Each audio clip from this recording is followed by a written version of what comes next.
আসসালামু আলাইকুম রহমতুল্লাহি ওয়া বারাকাতুহু। আজকে আমরা দেখাবো, দেখেন এই মাছটা আমরা বিভীষণ দিয়েছিলাম। বিভীষণ দেওয়ার পরে যে আমাদের যে পুরান রানিটা ছিল, এই রানিটা আমাদের এই বক্সে ছিল।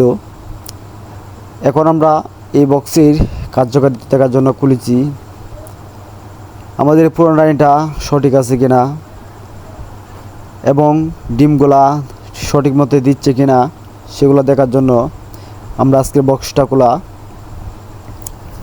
এই মৌমাছি সম্পর্কে বিস্তারিত জানতে চাইলে অবশ্যই আমাদের চ্যানেলে পেয়ে যাবেন এবং কিছু জানার থাকলে অবশ্যই কমেন্ট করবেন। দেখেন উনি একজন নতুন মানুষ, তাই দিয়ে আজকে আমরা বক্সটা খোলাইলাম তাদেরকে সাহস দেওয়ার জন্য। এভাবে আপনারাও দেখে দেখে করতে পারবেন, কোনো সমস্যা নাই।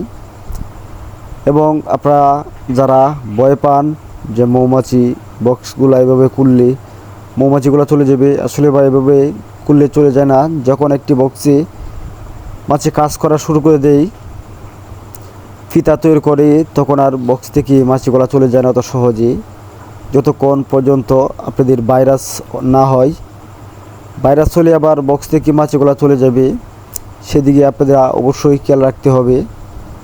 এবং ভাইরাসগুলো সবসময় হয় না, ভাইরাসগুলো একমাত্র বৃষ্টির সময় ভাইরাসগুলো হয়ে থাকে, সেই সময় খাবার থাকে না, সেজন্য ভাইরাসগুলো হয়ে থাকে, ফুল থাকে না।